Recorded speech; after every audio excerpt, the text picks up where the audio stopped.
Europe 1. Le grand direct des médias, Thomas Joubert. Et le fait média du jour, c'est le premier bilan de Face à la bande, la nouvelle émission de Jérémy Michalak sur France 2. Après seulement 15 jours de présence à l'antenne, l'émission va s'effacer pour laisser la place au sport jusqu'à la fin du mois d'août. Les audiences d'hier soir, on va les détailler dans un instant. L'émission de Jérémy Michalak était aux alentours de 600 000 téléspectateurs. C'était encore le cas hier soir, 662 000 et 7,1% de part de marché. Fred Hafner, bonjour. Bonjour Thomas. Vous êtes donc notre expert média.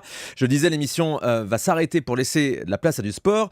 Tout d'abord, c'est quand même une drôle de programmation. Comment l'expliquer ? Alors, on peut effectivement être surpris, Thomas, par le choix de France 2 qui a choisi de diffuser 10 numéros seulement de ce nouveau jeu au cœur de l'été, sans promo ni publicité. Vous aviez d'ailleurs invité Jérémy Michalak à s'exprimer sur Europe 1, mais la chaîne, comme le présentateur, ont préféré attendre la rentrée pour communiquer. On ne peut pas dire que ça leur ait réussi, au contraire. Face à la bande n'a cessé de perdre des téléspectateurs depuis son lancement, qui était plutôt réussi le lundi 28 juillet. L'effet nouveauté attirait 943 000 téléspectateurs, soit 8,5% de part de marché. Dès le lendemain, elle perdait 1,5 point et depuis, elle fait le yo-yo entre 6,1 et 7,4%. Les mêmes chiffres, en gros, que les dernières émissions, dont Ne demande qu'à en rire, qui a été arrêtée faute d'audience suffisante. Alors, comment expliquer la stratégie de France 2 ? Il y a juste une petite différence, si je peux me permettre, c'est que sur la ménagère, la fameuse cible publicitaire, Jérémy Michalak fait mieux que Face à la bande. Effectivement, mieux qu'on ne demande qu'à en rire. Oui. La stratégie de France 2, pour l'expliquer, on peut voir deux explications. La première, l'officielle, celle de Jérémy Michalak, qui est également producteur de son émission. Il fallait amorcer les questions des téléspectateurs qui, du coup, selon lui, en envoient des centaines chaque jour depuis le lancement de l'émission. Donc, on pourrait dire opération réussie. Seconde hypothèse, France 2 avait un trou à combler, tout bêtement, dans sa grille, entre le Tour de France en juillet, les championnats d'Europe d'athlétisme, puis ceux de natation en août. Ouais, je crois que c'est clairement ça. Là, voilà l'explication. Face à la bande, c'est pourtant des grands paris de France 2 pour la rentrée. Théoriquement, la chaîne n'a plus tellement le droit à l'erreur après une année d'échecs successifs sur cette fameuse case stratégique de l'Access. Oui, une case stratégique à plusieurs titres même. On le sait, les émissions qui passent avant le JT doivent avoir un effet locomotive pour attirer un maximum de téléspectateurs avant les infos. Et dans le cas de France 2, il s'agit d'un carrefour primordial financièrement aussi, puisque la chaîne publique n'a pas le droit de diffuser de publicité après 20h. Il lui faut donc faire le plein d'annonceurs à ce moment, alors que les dotations budgétaires de l'État continuent à baisser. L'an dernier, l'émission de Sophia Aram avait essuyé un échec retentissant, pour ne pas dire qu'elle était carrément morte dans l'œuf. La présentatrice, alors inconnue du grand public, avait commis l'erreur de dire avant même son arrivée à l'antenne que jusqu'ici tout va bien, n'avait pas de concept.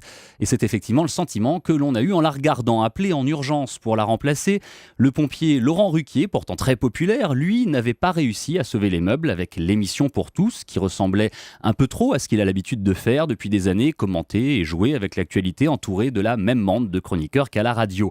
Après avoir augmenté le temps d'antenne de Nagui pendant quelques semaines, France 2 terminait la saison avec une troisième version dont Ne demande qu'à en rire, présentée cette fois par Bruno Guillon. Mais la direction de la chaîne n'a pas souhaité renouveler son contrat pour cette rentrée, estimant que les audiences étaient trop faibles. Des audiences qui étaient donc les mêmes, grosso modo, que celles de Face à la bande cet été, on le rappelle, même si sur la fameuse cible publicitaire, Michalak fait mieux. Quelles sont les perspectives de France 2 pour son avant-soirée cette saison ? Alors Thierry Tuillier, le directeur des programmes et de l'info de la 2, a décidé de parier sur un Access divisé en 3 parties, Thomas. Des émissions de concours à 17h. La première sera Le monument préféré des Français, présenté par Stéphane Bern pour 20 numéros spéciaux à partir du 25 août.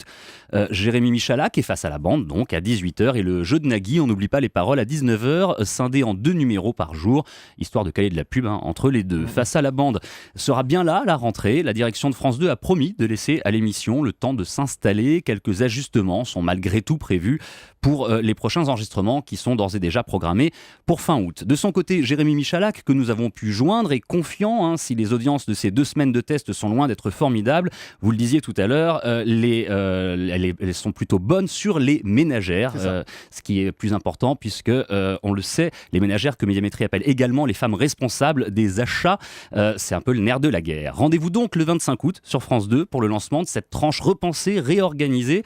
Et souhaitons à la chaîne publique de réussir enfin à captiver et à garder surtout son public sur ce carrefour stratégique. Effectivement, bonne chance donc à Jérémy Michalak pour la rentrée, à Stéphane Bern à 17h avec le monument préféré des Français et Nagui qui est toujours le sauveur de l'Access de France 2. Face à la bande, de toute manière, c'est signé jusqu'en décembre. Donc voilà, ça va durer a priori, à moins d'une grosse catastrophe, ça va durer jusqu'au mois de décembre. Merci beaucoup Fred Hafner.